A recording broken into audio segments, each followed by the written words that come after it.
So who do we have here? Well, it's the Americans, California Rowing Club and Penn Athletic Club Rowing Association. I mentioned here just to call the two of the many clubs represented in these national crews. So the Americans sitting here on the Berkshire station closest to that roaring crowd, and Oxford, Brookes and Leander, that's a composite crew wearing their club colours. You can see the distinctive maroon of the Brookes crew, Leander there, other clubs represented too, and that's the British 8. And looking down over the gleaming shell, the yellow Empaka shell of the British crew, that's what it looks like inside that boat. So narrow, so tightly packed, so many watts packed into a 19-metre unit. Hands are up. It's the Grand Challenge Cup. The USA and Great Britain. Second semi-final, racing for a place to meet the Australians on Henley Finals Day, Sunday tomorrow. USA, Great Britain, this is the big one.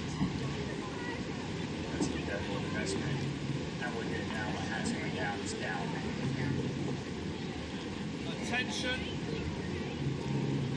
go. US versus Great Britain, and both need to use this race as a means of catapulting their international season to the next level. Both want to win this, and of course all of the Brits watching are behind the British 8. And catapulting is a good word actually for the start of a race. You just sort of see the boat accelerating away. For my money, I love the patience of the start of the British 8 there, just taking their time over the first few strokes. Tom Ford and James Rudkin, the stern pair of the British 8s we see right here, setting a really nice patient rhythm, efficient and effective off the start. They seem to have a little bit of the edge on the Americans at this point. For my money, that was so much faster at the start for the British crew there. They're used to taking on the Germans, and they know all the time in these races, if you're not out, then it's all over, and you have to take the race by the scruff of the neck, and that is exactly what the British crew are doing. So they're asking early questions of the Americans. It's wet, but it's less windy, so there's pretty good conditions actually for this race. You don't really care about the rain, and the wind can upset you a bit, so it's pretty wet. But it's better conditions, I think, for rowing racing, and the British are taking advantage of that in the first minute or so of this race. They've already pulled out to a pretty commanding lead. Lots of experience in this British boat, lots of experience both of Henley and of international rowing. Just looking down the crew, I think there isn't a man in the British boat that hasn't raced at least 7 times at Henley Royal Regatta. Tom Ford at stroke 11 times and Cox Henry Fieldman 10 times. So huge wealth of international and Henley experience. You can see the yellow flag on the left, that's falling as the British crew pass the barrier, 637 metres into this race. That's the first major marker. They're passing it well ahead of the Americans. And that experience helps, doesn't it? Some of them will have raced as schoolboys, and some of them have, yes, exactly. Henry Fieldman in the coxing seat. He knows this course so well, so he won't have any dead parts to the course. He knows how to play it. He knows that they're going to come under pressure from the Americans.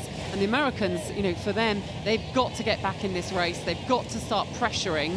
And we've seen sometimes in the international racing that the Brits can kind of, you know, falter a little in this kind of coming out of 500 metres. That's sometimes when others start moving away. So it's a good opportunity for them to think about how can they build on that start. But it looks like the Americans are getting a little bit more into the race now. Yeah, I think you're right to call that, Kath. It looks like they've relaxed a little bit and they are now rowing their own race. Perhaps they were trying to do too much to stay on terms with the Brits first part of the race, and now they're rowing their own race. They have to.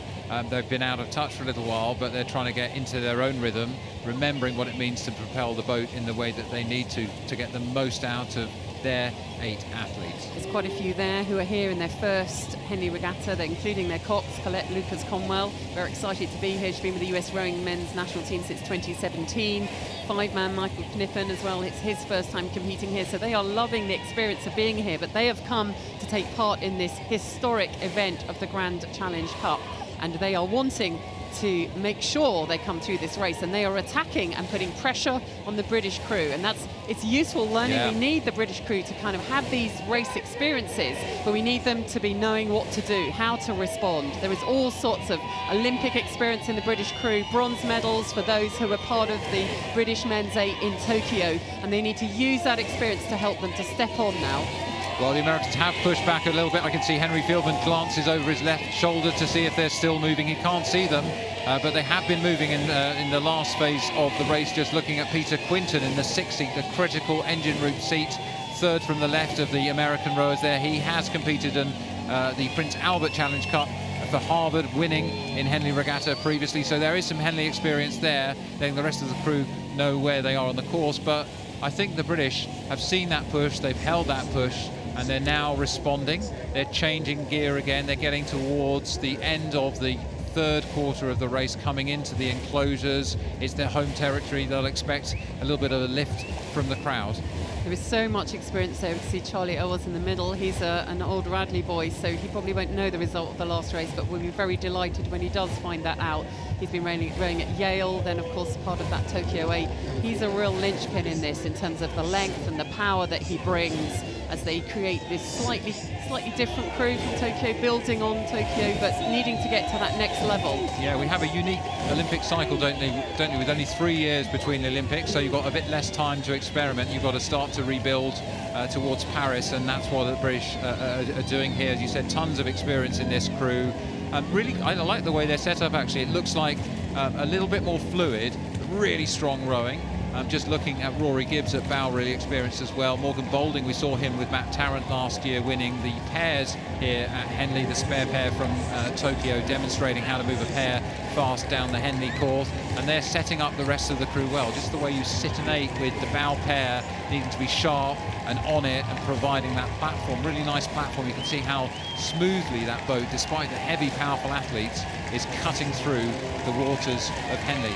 There's a lot of power there, there's a lot of cohesion.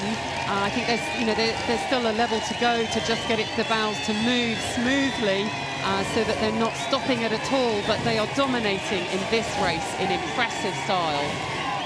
So this is the Grand Challenge Cup, wanting to go through to the final to meet the Australians tomorrow at Henley.